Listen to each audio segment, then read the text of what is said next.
Hello, welcome back to Underrated Movies. I'm your guy, I'm your man, Mr. Alton Henry, and today I'm going to talk to you of another film that I believe is severely underrated.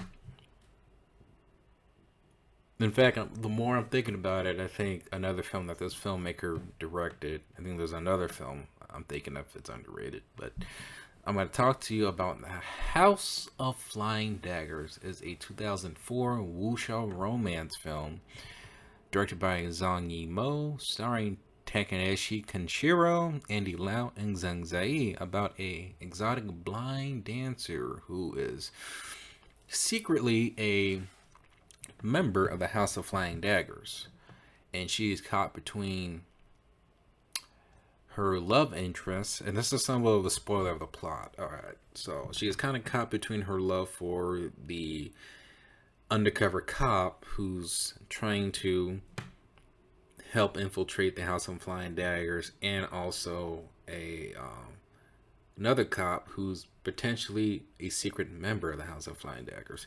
I know spoilers, so I'm kind of doing this film a little bit by memory. It's been a minute since I watched it. I just watched a few scenes to kind of remember bits and pieces about the film. And this is film actually came out a little bit like almost 2 years right after Hero, another film directed by Zhang Ziyi, and this was something completely different, similar to Hero. This film, I think, well, in style with Zhang Ziyi, he's a visual director, probably one of the most breathtaking and visual filmmakers working today. In the industry. Zhang Ziyi, who plays, believe that her character's name is Mei, plays a girl who's a secret member of the House of Flying Daggers, who's there to assassinate one of the police members, in a political sense. And then she gets captured, and then gets break out of prison by a setup pretend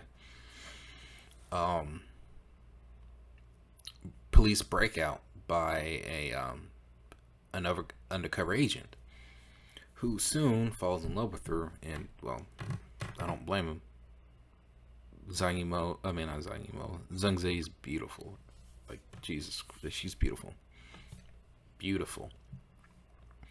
And then they gotta go on this journey while they're trying to get to know each other and trying to find trust in one another. The really interesting thing about this film that I really actually liked is that they have like the setup of what's kind of going on into the world, but they don't focus on the world building. They set it up, and it's focusing on more on story and characters. But as the film kind of goes along, it doesn't reveal so much, only on the character's intent. And the more the film goes along, it reveals more and more and more, kind of like twists. There's a lot of plot twists in the film where you didn't expect. And yeah, I did spoil a little bit of what kind of goes on in the film, where technically you're not supposed to know Andy Lau's character is a secret member of the House of Flying Daggers until like the third act of the film. And then he's had a romance relationship with Zhang Ziyi's character Mei.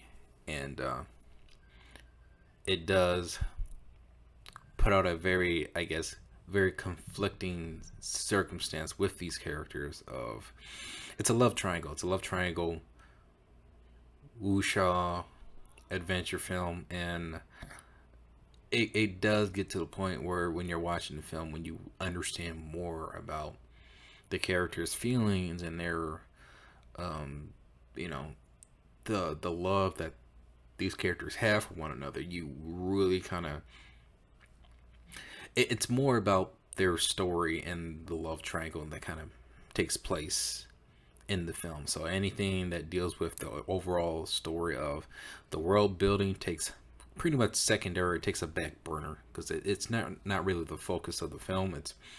It's the romance triangle aspect of the story that takes priority over pretty much the whole film, especially in the third act. And every character did amazing. Like Andy Lau, which I could see why he's one of the most well-known actors and working in China today, because this guy is pretty good. This guy is like, man, this dude is amazing in this film. And this film came back in 2004. I'm trying to remember what year I watched it. I think in the same year when it released in the US, but I remember watching it on VHS. One of the last films I've rented on VHS at the time. And the score is beautiful. Like this is one of my favorite scores in any film. Like, it's beautiful. This film feels like poetry. The whole film is beautiful. It's shot well. It's probably one of the best looking films I've ever seen.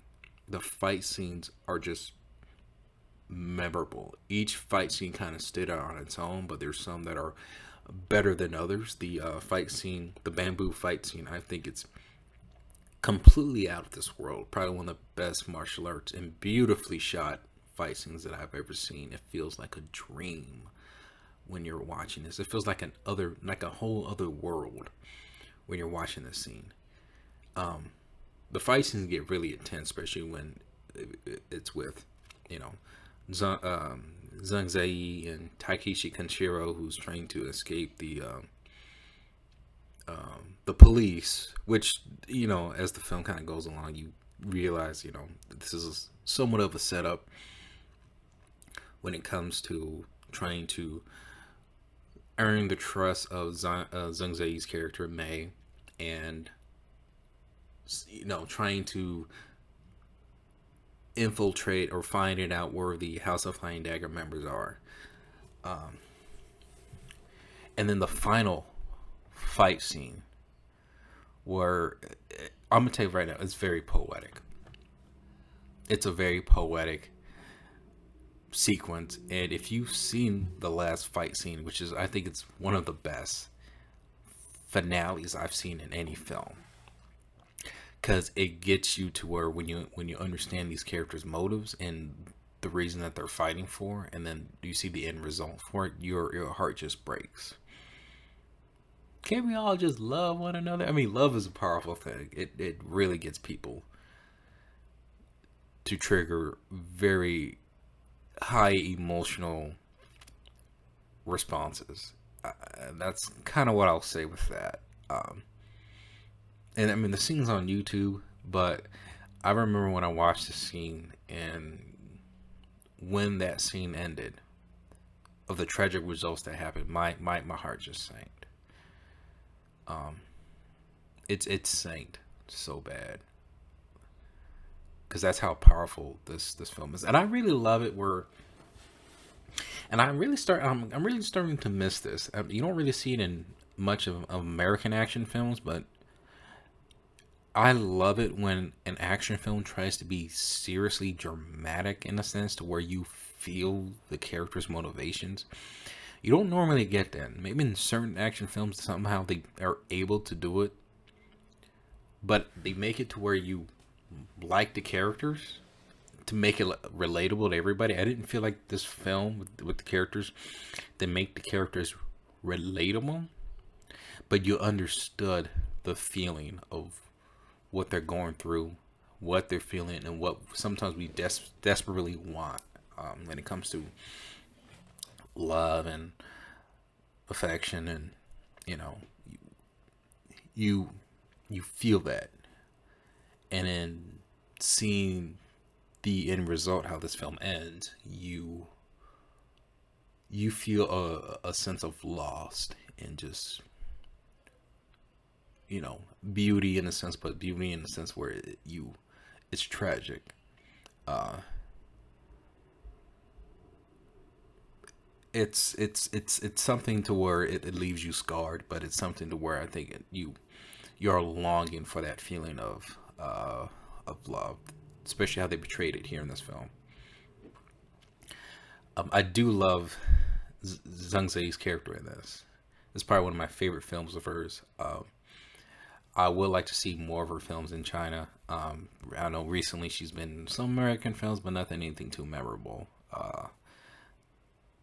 The whole cast was phenomenal, and I love the aspect where as the film goes on, there's a twist to every detail that reveals more about the story, and it's kind of like a mystery film in a sense that makes it that way, where you just did not expect how you don't know how the film's gonna end. Like, you don't know what to expect as the film plays out, and I love that way of storytelling where you reveal little details about what's actually going on in the story. And I actually like that they didn't really focus too much on the overall world building. They just focus on the moment of the characters. It's a character driven story of forbidden love. I don't know if this was better than Hero though, because I think Hero does a little bit different with the storytelling. But House of Flying Daggers, I think it's should be looked back as somewhat of an iconic martial art film, and one that doesn't really get talked about. I mean, martial arts films in America is hard to kind of sell out because there's not a big market for it unless they do something to where it seems more accessible to people. I mean, I know now, I think in Netflix, the Cobra Kai, the sequel to the Karate Kid, is popular because it's something, I guess it's iconic for audiences, and I believe China always had a difficult time making their films iconic for American audiences unless it's a well-known international star like Jackie Chan, and unfortunately I don't think we have that in this day and age, and I don't think there's a big market now for Chinese audiences for to get American audiences to be interested in it. So I mean, just martial art films in general, it's been tough from what I've noticed. Even with The Raid, even with